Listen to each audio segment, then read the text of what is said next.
He is a stand-up, the host of the Seek Treatment podcast, a writer on the very funny Hacks on HBO Max. Please welcome Pat Regan. Pat, it's good to see you. Thanks for being here. Thank you so much for having me. You know, I was watching some clips before I came on, and I have to say I really love your couch.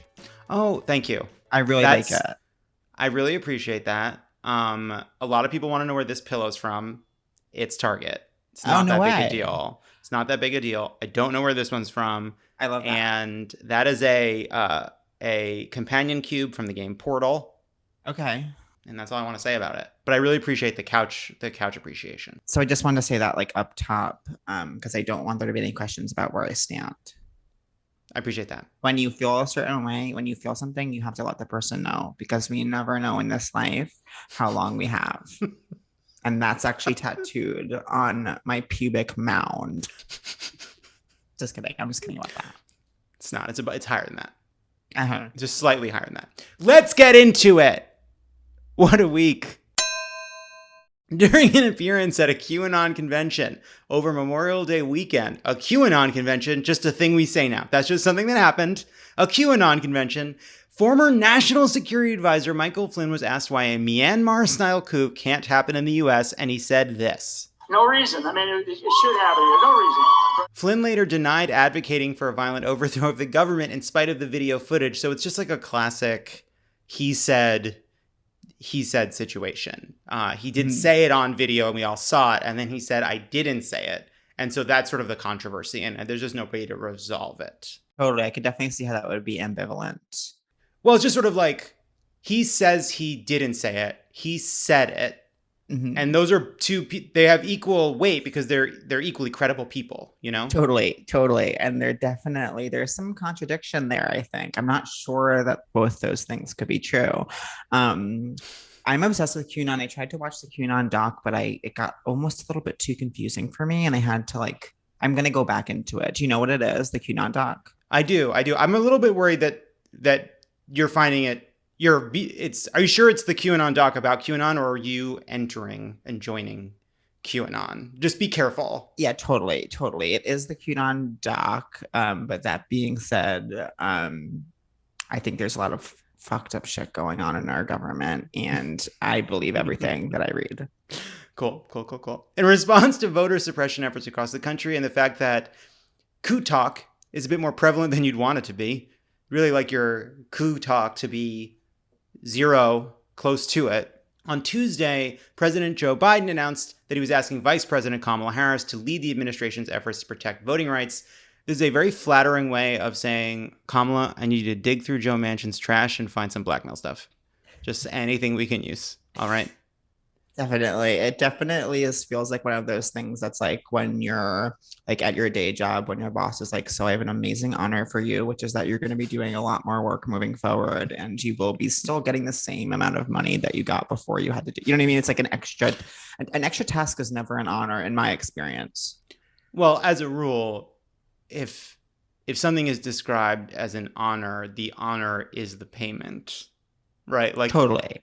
You know, it's like, this is a real prestigious award. Is there a cash prize? No. That's why it's prestigious. Totally. Of course, passing any meaningful legislation to protect our democracy will be difficult so long as the filibuster is in place. Enter Arizona Senator and reality denier Kyrsten Sinema. She went to Texas, where they just tried to restrict the right to vote, to stand next to John Cornyn, who voted against the Insurrection Commission, to say this. The reality is that when you have a system that's not working effectively, and I would think that most would agree that the Senate's not a particularly well-oiled machine, right?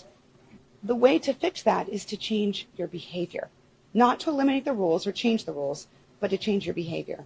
The person saying this is a lawmaker. That is a job about literally the job is changing rules. Like, that's what you do. There are rules, and you're like, we should change some of these to make the system work better. Also, like the sports we have now, the rules don't change very, very often, but that's because for a long time they would try stuff out. And when the rules stopped working, they did change the rules. Like, you know, like they add rules all the time.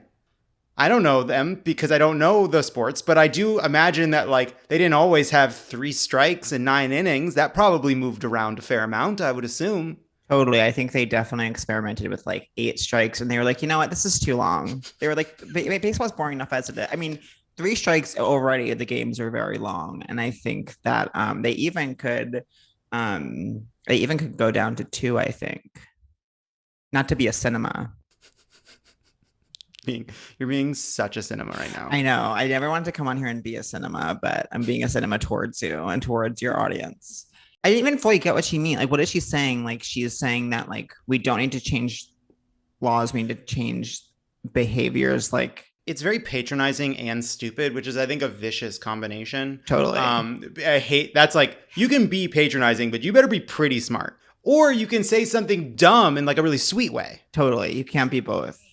You just can't be both. You can't have it all. Can Kirsten Sinema have it all? No. You know, sometimes if something's not working, you don't want to change the rules. You want to say, are we doing something that's wrong? And I agree. Like, actually, it would be nice if the Republicans changed their behavior. But one thing I've learned from being a person on planet Earth for these many years, not that many years, like just the right amount of years. Totally. People actually think it's fewer years than it is, which is cool. That's great. That used to happen to me, but it doesn't anymore. But I'm ultimately okay with that. Right. The goal is not to look like you have fewer years. It's to really embrace that however many years you have is a greater number of years, you know? I recently got crow's feet, and I have to say I'm like really feeling in my power around it. I think it's cool that this was a dependent clause, but I got stuck on feeling old and lost complete control of the show. Totally. But the point I was making, I believe, was that like they're not going to change their behavior because you ask them. You have to change their incentives. And right now their incentives are to block everything. One way to stop them from blocking everything, to actually make the Senate more functional and bipartisan, is remove their ability to stop everything. If they can't stop everything, they'll have to work on something. Because if you know that you can stop every bill, there's no incentive to participate. But if you know that some of these things are going to get through the machine, all of a sudden you're like, hey, I'm a Republican. I have an idea. What if we drilled just like one extra oil well? And we'll be like, okay, sure. You know, bipartisanship. Mm-hmm, mm-hmm. In other legislative news, President Biden has offered Republicans a new, even lower figure for his infrastructure bill at $1 trillion. His original plan was $2 trillion. He later lowered it to $1.7 trillion. Republicans are expected to make a counteroffer, endless negotiations until after the midterms. That's their retort. That's their riposte. To do nothing.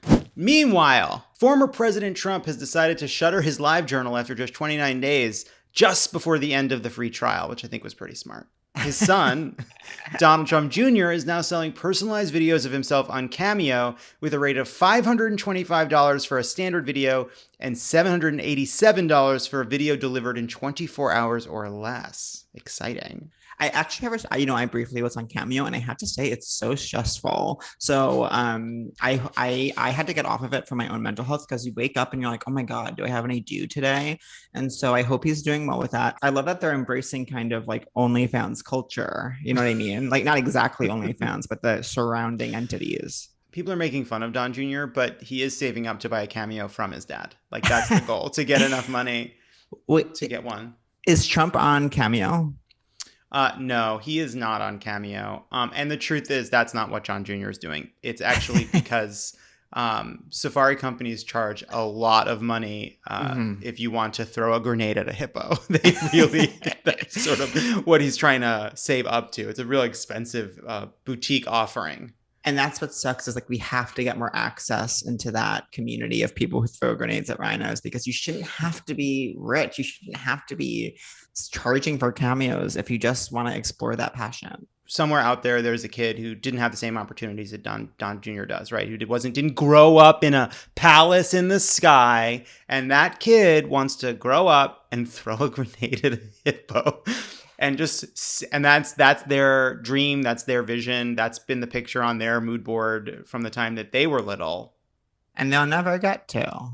They'll never get to. They'll never get to. And that is not right. It's not right. Meanwhile, RNC chair Ronna Romney McDaniel threatened to boycott the next presidential debates unless significant changes are made. My only reaction to this is like, 2024, like you are blasting through that to-do list. Like, good for you. That's amazing. I am not that far ahead. You're thinking about 2024. That's cool. I have a paralysis around next week. I can't make any new plans because I haven't written anything down on my calendar. So I have no idea what's going to be a conflict. So I laud that. I celebrate it. I think, wow, that person knows how to use Google Calendar in a way that I don't. One thing I like to do on Google Calendar is make really, really long-term bets and put them deep, deep within the calendar to discover years later. Like what kind of bets? They're so embarrassing, but I'll tell you. One of them was, I bet George W. Bush's reputation is not improved 20 years after he leaves office. Oh, so they're just bets against yourself. Honestly, I have to go back in because it's literally now 15 years old, and then it'll pop up and it'll say, you owe Samir $20. And it's like, all right, I'm okay with that. I have a disease where for some reason I can't figure out Google Calendar. Like I don't understand.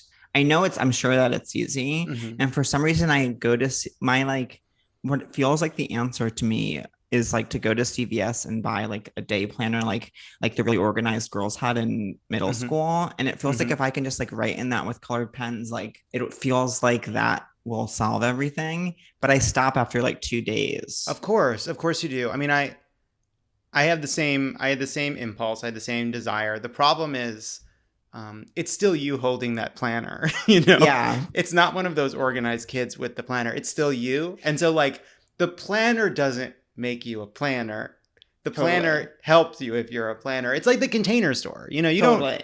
I walked through that store back when we did that sort of thing. And I would just imagine a better life where like I knew where things were and that was cool. That's a cool way to live, I think. I bought this printer and I thought I would be a really different person afterwards. And I have to tell you, the rules of time and space when you have a printer are almost identical to before you have one. And that's been a shocking revelation.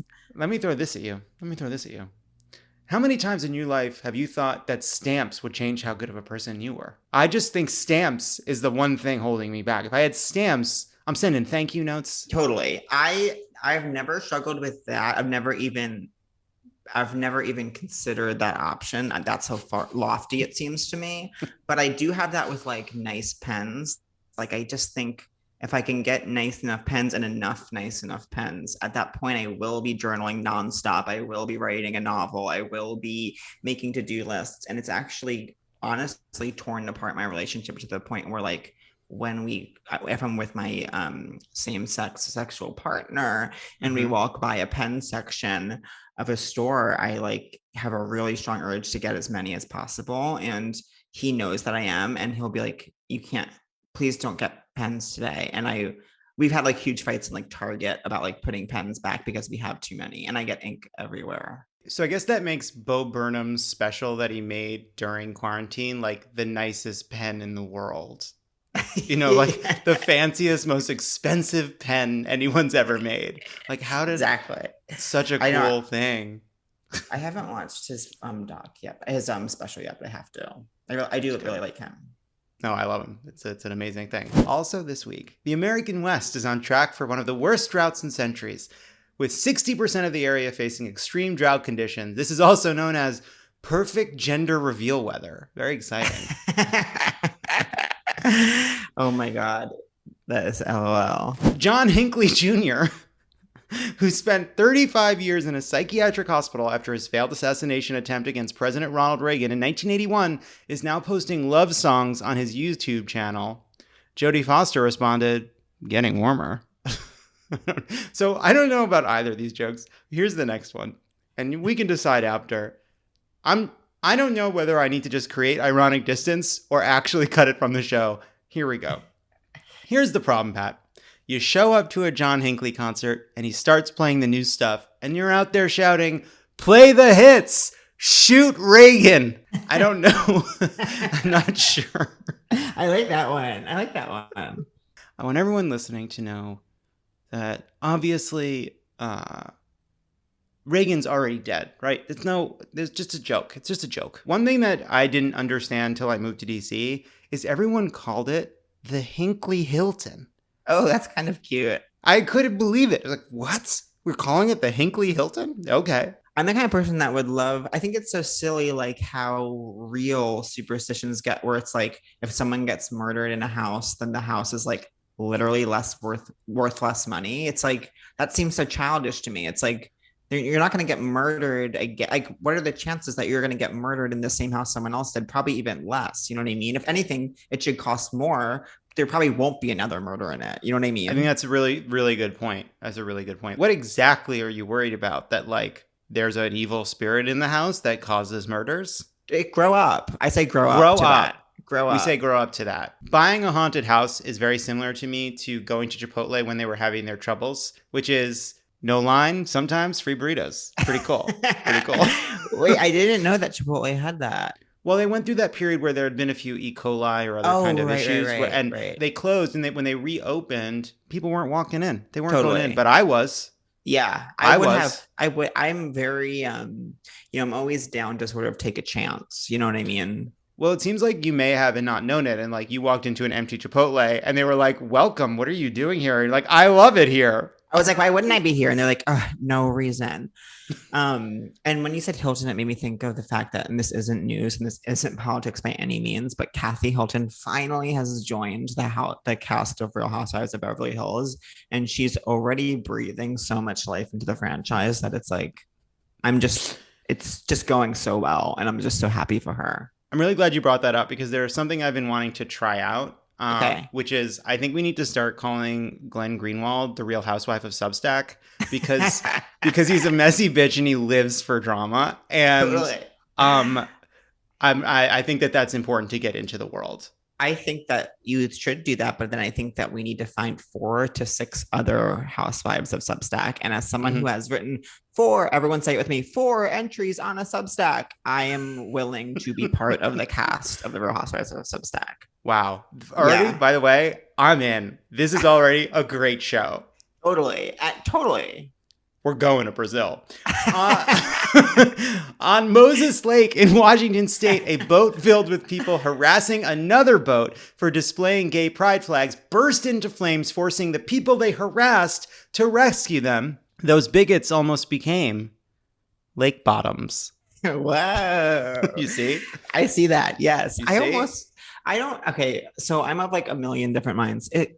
This year Pride feels exceptionally almost like controversial within queer spaces where it's like I think that everyone's so upset that brands are in Pride now and that brands have like rainbow stuff. Like everyone's like, this is not Pride and brands, how dare they? And I'm sure I hate brands, but also like there's so many like front-facing videos of comedians doing impressions of brands being like, I love gay, that now I'm starting to feel almost like oppressed by that. You know what I mean? And you're now anti-brand. But yeah, but I think there's many, even like gay, I'm anti-pride. So that's really kind of subversive. Agreed. And not a lot of people are talking about that yet. And I want to know that I'm the first person who ever said it on a podcast. But I also agree that like people who are on a boat with a pride flag, like, yeah, they are annoying. We have to be honest about that. We have to face that. Pride's about that too. So I totally get the other boat. Like, I guess I'm just really seeing all sides on this issue. Now, the actual situation is actually something I fantasize about all the time because not this specific thing, but I'm a runner and I ran in high school and college. Thank you. And so whenever you're running, there's always people who scream at you from their car, like trying to scare you. It's a strange thing that happens actually a lot. And so I always have this vision because of like them screaming at me or something, or like making fun of me and then crashing. And then I have to keep running by their car. And I'm like, I actually help them. I like pull them out and I call. I'm like, where's your phone? And I call and I save their lives. And we're all kind of interviewed later and they're asking how they got into an accident. And they look at me because they're like, they don't want to tell, Ellen or whoever that they actually were screaming. And in this story, maybe they were like homophobic slurs at me. And I, in the last minute, slide in and I'm like, it was an icy road. Or so I make it so they don't even have to tell it. And wow. They learned a little something. Yes. But then later it kind of comes out, but not, I didn't want it to, but it does come out what really happened. You want a perfectly satisfying story in which you did the right thing, but the world knows the truth. Totally. Like I tried so hard not to let it get out, but everyone found out that I'm actually incredible. Yeah. It's like, and he tried to protect those people. Like, what a person. Yeah. What a person. And you're like, I'm not talking about this. I've said what I wanted to say about it. Yeah. And my only thing I'll say about those people is I forgive them 1,000%. That's what I'm desperate for. I hope that happens one day. Fingers crossed. My version of that is that when I was a kid, I had this fantasy that I'd be at like some kind of a concert, and then the drummer would get sick, and the band and like the lead singer would be like, "Is anyone out there a drummer?" And I'd raise my hand, and then I'd be in the band. That was my version of that. Totally. Never happened. That shit never happens. I have this fantasy too. One time I was with my friend, and she had rented a car to go on a trip, and it was a Chevy Traverse. And I remember getting in it and thinking like, wow, this is like a nice car. Like, and my parents, like, they kind of need a car right now. And I had this fantasy. I'm one of 6 kids. I had this fantasy where I actually make it huge. I'm a huge like comic, and I have millions and millions. I have like an immoral amount of money. Mm-hmm. And so I'm like, that's it. I'm gonna go ahead and give mom and dad a Chevy Traverse. And so I'm sitting down with like all 5 of my siblings. I'm like, okay, so guys, I got mom and dad a Chevy Traverse. No one be weird. Like we could say it's from all of us, or like, I just had a great year, so don't be weird about it. You can Venmo me a couple bucks if you want, but literally it's not a big deal. And they're all kind of like, okay, cool. Yeah, thanks. Let's just say it's from all of us. And so I kind of give my parents a Chevy Traverse, but that hasn't happened yet either. In the fantasy, does the same thing happen, which is though you tried to stop your parents from finding out, they also find out that you are solely responsible for the Chevy Traverse? My parents definitely, like, they know. You know what I mean? Like, we all it's not said, but it's known. It's known. We're all kind of doing a performance. You know what I mean? Mm-hmm, mm-hmm. I get that. Yeah. I think that's really cool. I want that for you. Yeah, thank you. And I want you to be a drummer. Thank you. No problem. Look. Was I in the NASA all-county jazz band? Sure, I was. Just something I'm throwing out there for just throwing it into the universe. How do you feel about the Jean Smart Renaissance? Because I fucking love it. I love it too. I didn't have a firm relationship with her before Watchmen. When I saw her in Watchmen, I remembered her as being the president's wife in season 1 of 24. And so that I didn't have like a strong visceral. No designing women in there. I'm sure that I would love a show called Designing Women, but it never. And I used to always watch like Nick at Nighty type stuff, but like I never saw it for whatever reason. But I'm loving her in Mayor, obviously, and I wrote on Hacks, which has been really fun, and she kills it in that. So I'm 1,000% here for it. Pat Regan, this was so much fun. Thank you so much. Thank you so much for having me.